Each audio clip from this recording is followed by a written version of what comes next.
Hello class and welcome to your channel unique coding centre. तो आज हम लोग सम एप्लीकेशन ऑफ ट्रिग्नोमेट्री का थर्ड लेक्चर पढ़ने जा रहे हैं, जिसके अंदर एनसीईआरटी क्वेश्चन नंबर 11 से लेकर के 15 तक कवर करने जा रहे हैं। इससे पहले क्लास एंड अगर आपने first lecture and second lecture नहीं देखा है तो सबसे पहले आप जाएं और वो दो लेक्चर कवर करें, देन आपको ये जो लेक्चर है अच्छे से समझ में आएगा। और गारंटी लेता हूं इस लेक्चर के बाद में आपके बोर्ड के मार्क्स पक्के, एक भी क्वेश्चन यहां से छूटने वाले नहीं है आपसे। तो चलिए स्टार्ट करते हैं। क्वेश्चन नंबर 11 आप लोग भी एनसीईआरटी ओपन करेंगे और पढ़ेंगे। क्वेश्चन नंबर 11 क्या कह रहा है आपसे? तो a TV tower stand vertically on a bank of a canal from a point on the other bank directly opposite to tower, the angle of elevation of the top of the tower is 60 degree. मतलब आपको figure already given है। एक ये मान लीजिए tower है, यहां से एक एंगल बन रहा है और यहां से एंगल ऑफ एलिवेशन बन रहा है। ठीक है, पहला जो एंगल है वो 60 डिग्री है और दूसरा जो एंगल है वो 30 डिग्री है। क्लियर है? और इसका नाम दे रखा है आपके एनसीईआरटी ने ए बी सी और डी।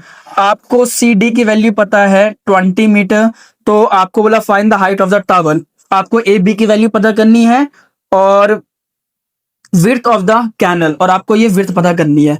तो देखिए कितना इजी क्वेश्चन है क्लास 10th।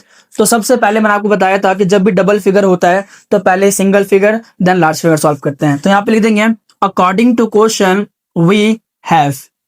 सबसे पहले देखते हैं छोटा ट्राइंगल ए बी सी, तो लिखेंगे यहाँ पे in triangle A B C.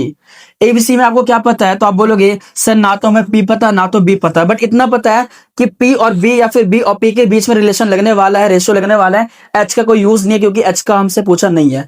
तो यहाँ तो आप पी अपॉन बी लगा दें या फिर बी अपॉन पी लगा दें। तो पी भी जो होता है वो होता है टेन थीटा। क्या होता है? Tan theta. टेन थीटा आपको गिवन यहाँ पे कितना है? 60 degree is equal to perpendicular कितना है? ए बी, और बेस कितना है? तो आप बोलोगे सर बीसी है। अब वैल्यू पुट करें तो tan 60 की वैल्यू कितनी होती है? आप बोलोगे सर √3 होती है।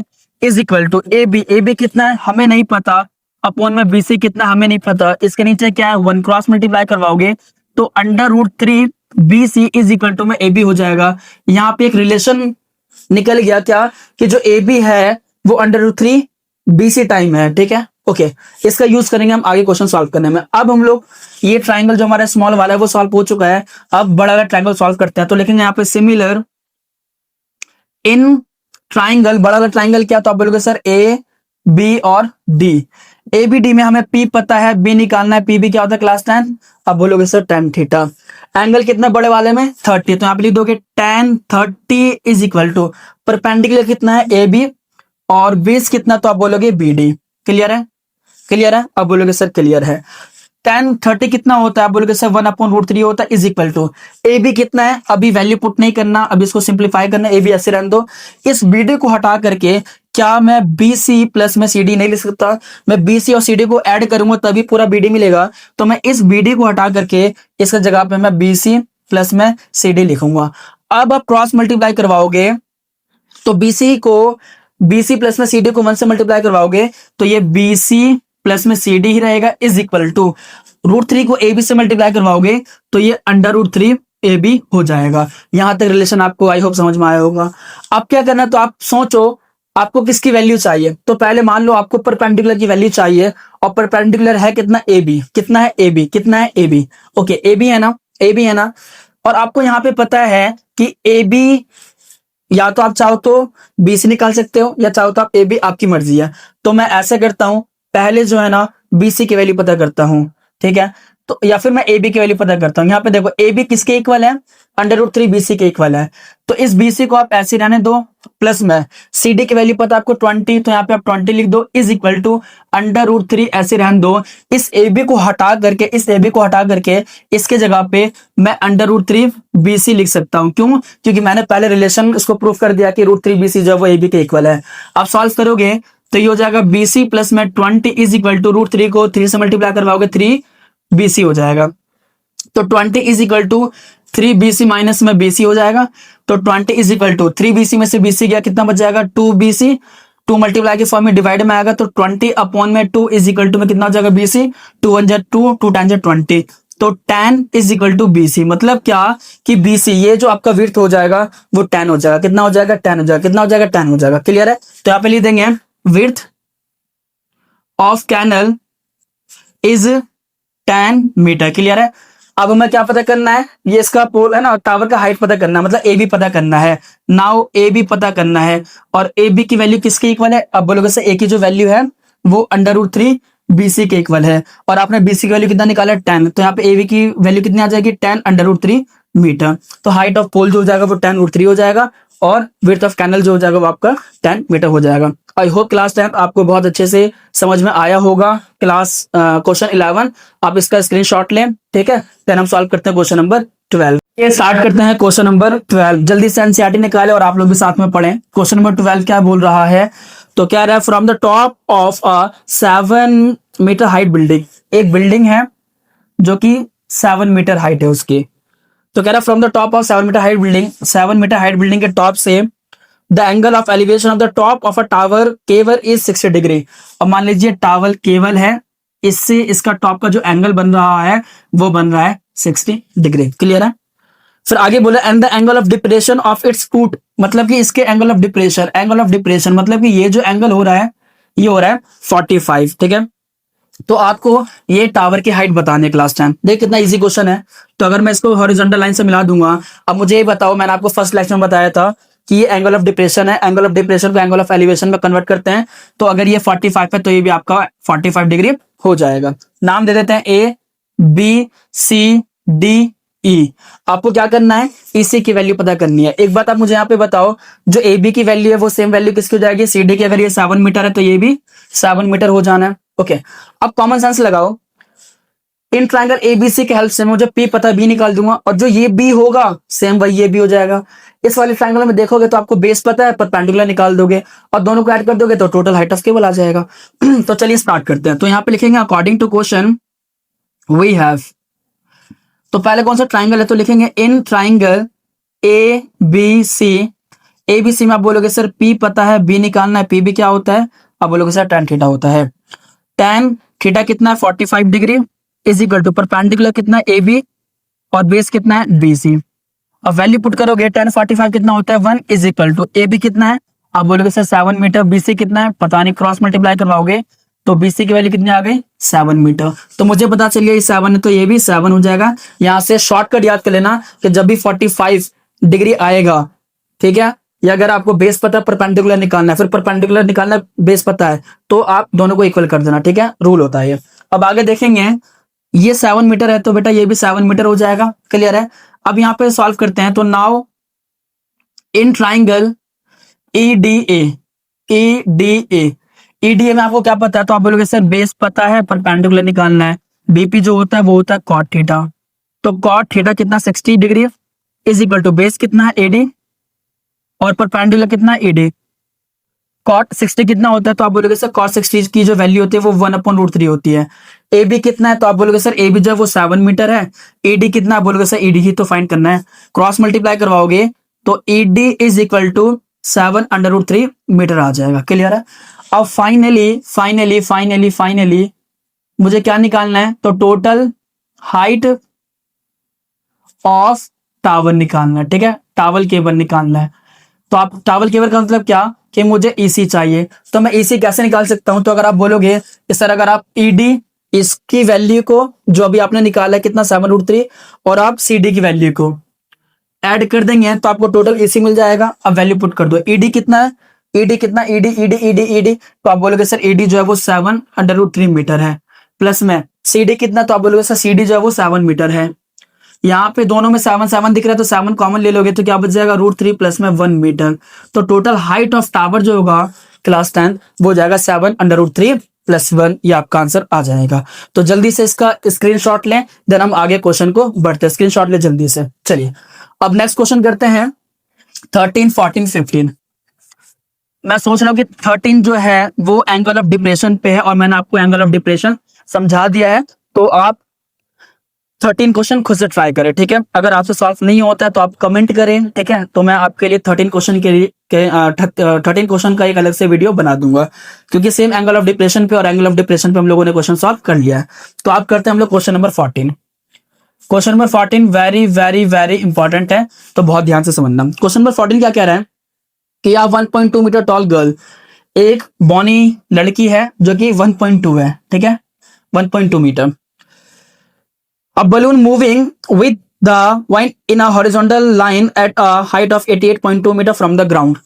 जमीन से मतलब मान लो एक बलून है जिसकी हाइट कितनी है, 88.2 मीटर है, ये ऊपर उड़ रहा है, ठीक है। The angle of elevation of the balloon from the eye of the girl and stand is 60 degree. After some time the angle of elevation reduce to 30 degree. अब जब वो बच्ची इस गुब्बारे को देखती है तो इसके आंखों से जो एंगल ऑफ एलिवेशन बनता है वो बनता है 30 डिग्री। फिर कुछ समय बाद ये बलून जो है वो उड़ करके मान लो यहाँ पे आ गया, ठीक है। अब इस बलून को जब ये बच्ची देखती है तो इसके आंखों से जो एंगल है वो चेंज हो करके 60 डिग्री हो जाता है। तो आपको बताना है कि जो बलून है यहाँ से यहाँ मूव कितना डिस्टेंस कर रहा है, ठीक है। आपको बस ये बताना कि जो बलून है उसने कितना डिस्टेंस कवर किया। तो ये सेम क्वेश्चन नंबर 6 टाइप है, तो आपको बहुत अच्छे से समझना है। नाम दे देते हैं like A B C D E F G और H। क्लास 10 एक बात मुझे पता है कि AC जो है वो 88.2 मीटर है, इसका भी AC जो है वो 88.2 मीटर है, और ट्राइंगल जो है वो ये बन रहा है, ट्राइंगल जो ये बन रहा है। मतलब क्या, मुझे AC ना चाह करके खाली मुझे AB चाहिए। तो मैं ऐसे लिख सकता हूं कि as we know that, क्या कि टोटल AC जो है वो किसको मिलाकर के बना है, तो आप बोलोगे सर AB प्लस में BC को मिलाकर के बना है। और पूरे AC की हाइट कितनी है, तो आप बोलोगे सर 88.2 मीटर है, इज इक्वल टू AB पता करना है और BC की वैल्यू कितना हो जाएगी, ये 1.2 है तो ये भी 1.2 मीटर हो जाएगा। तो 88.2 मीटर में से माइनस करना है 1.2 मीटर, तो यहाँ पे AB की वैल्यू आ जाएगी, 2 से 2 खत्म, 88 में से 1 गया, तो ये 87 मीटर जो है वो AB की वैल्यू आ गई। ये जो है ये कितना 87 मीटर है। अगर क्लास 9 ये 87 हुआ तो बेटा ये भी 87 मीटर हो जाएगा।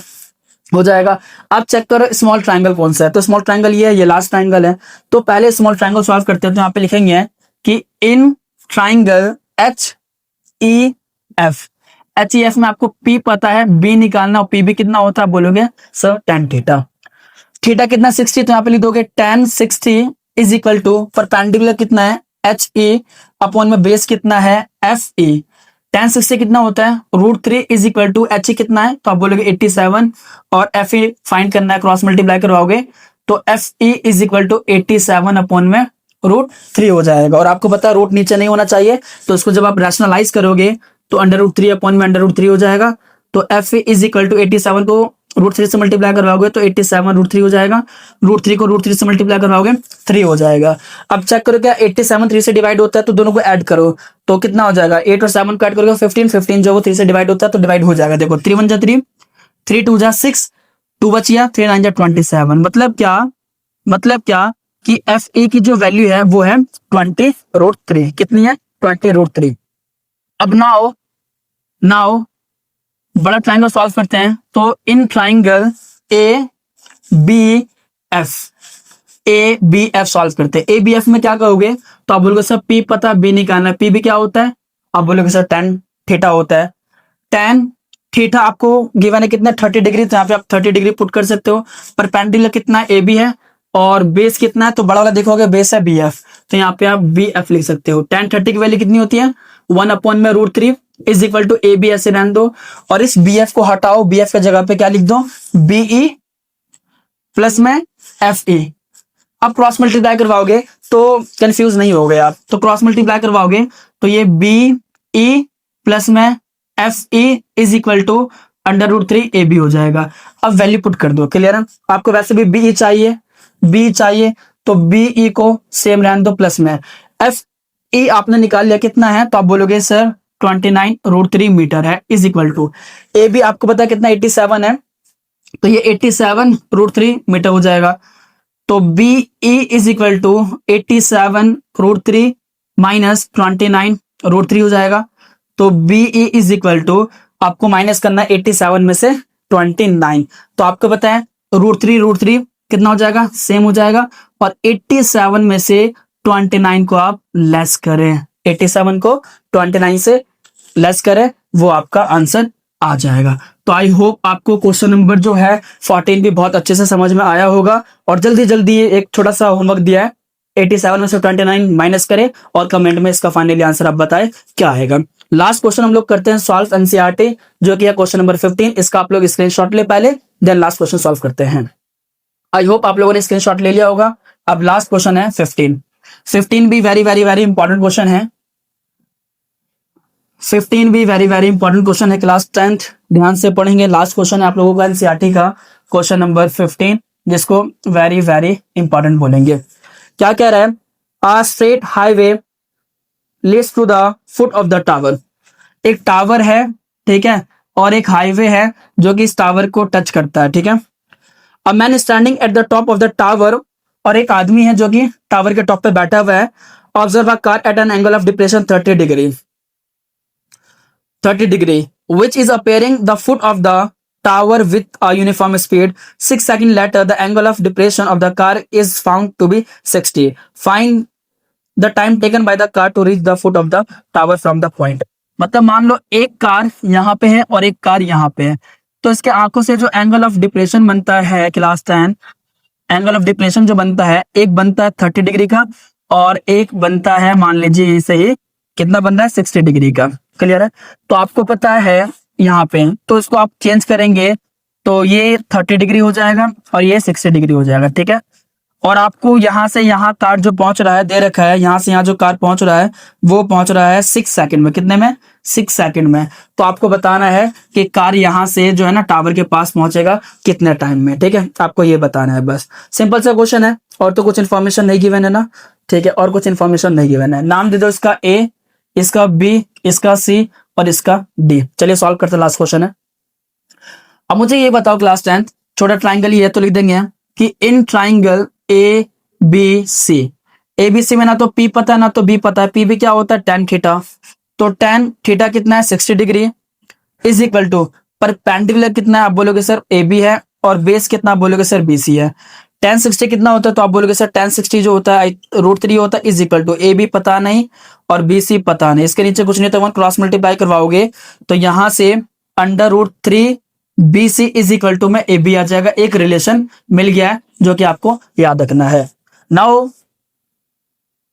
इन ट्राइंगल बड़े वाले में तो A B D we get, इसको सॉल्व करते तो हमें क्या मिलता है? पी पता है, बी निकालना है, पी भी क्या होता है? tan theta. tan बड़ा वाला ट्राइंगल में एंगल है 30 degree is equal to perpendicular है ए बी और बेस कितना है? B D. जब भी बताए 30 वाला हो तो पहले आपको वैल्यू पुट करना है। tan 30 कितना होता है? आप बोलोगे सर 1/√3 होता है, is equal to A B ऐसे रहने दो प्लस में बी डी। इस बी डी को हटा के क्या लिख सकते हो? बी सी प्लस में सी डी। अब क्रॉस मल्टीप्लाई करवाओगे तो बी सी प्लस में C D is equal to √3 A B हो जाएगा। अब ये जो आपने रिलेशन निकाला है इस रिलेशन का यूज करें। आपको बी सी चाहिए, क्या चाहिए? बी सी चाहिए। क्या चाहिए? B C. तो इस ए बी को हटा करके इसके जगह पे √3 बी सी लिख सकते हैं हम लोग। तो बी सी ऐसे रहने दो प्लस में इस सी डी के जगह पे 6 सेकंड इसकी वैल्यू पुट कर दो √3। इस ए बी को हटाओ, इसके जगह पे √3 बी सी को लाओ। क्लियर है। तो ये बी सी प्लस में 6 सेकेंड इज इक्वल टू √3 को √3 से मल्टीप्लाई कराओगे तो 3 बी सी हो जाएगा। तो 6 second is equal to 3 B C minus में बी सी, तो 6 सेकेंड इज इक्वल टू में 2 बी सी। तो 6 सेकेंड अपॉन में 2 is equal to B C, तो काटोगे तो 3 सेकेंड इज इक्वल टू में बी सी। मतलब क्या क्लास 10 कि जो कार है यहां से लेकर के यहां तक पहुंचने में जो उसको टाइम लगेगा वो 3 सेकंड लगेगा। तो आई होप क्लास टाइम आपको मजा आया होगा हाइट एंड डिस्टेंस पढ़ने में, और ज्यादा से ज्यादा पहले आप एनसीईआरटी प्रैक्टिस करें। देखिए अच्छे मार्क्स लाने का जो तरीका होता है वो क्या होता है, तो सबसे पहले आप एनसीईआरटी के क्वेश्चन सॉल्व करें विद एग्जाम्पल, ठीक है। जब ये पक्का हो जाएगा तो फिर आप PYQ लगाए, ठीक है, और फिर डिफरेंट टाइप्स ऑफ क्वेश्चन को प्रैक्टिस करें। इससे आप पूरे अच्छे में है ना full out of full marks ला सकते हैं। और ऐसे आप है ना ये वीडियो अपने दोस्तों में शेयर करें ज्यादा से ज्यादा कि उन तक भी ये वीडियो पहुंच सके। और मिलते हैं अब एक न्यू चैप्टर के साथ में। और मैं भी, हो सकता है कि अगर आप एग्जाम्पल खुद से ट्राई करना, अगर आपसे एग्जाम्पल नहीं बन पाता है तो एग्जाम्पल का हो सकता है कि मैं आपके लिए नेक्स्ट लेक्चर में वीडियो लाऊंगा, नहीं तो फिर एक नया चैप्टर हम लोग स्टार्ट करेंगे। चलिए, बेस्ट ऑफ लक, मेहनत करें, बोर्ड बहुत नजदीक है।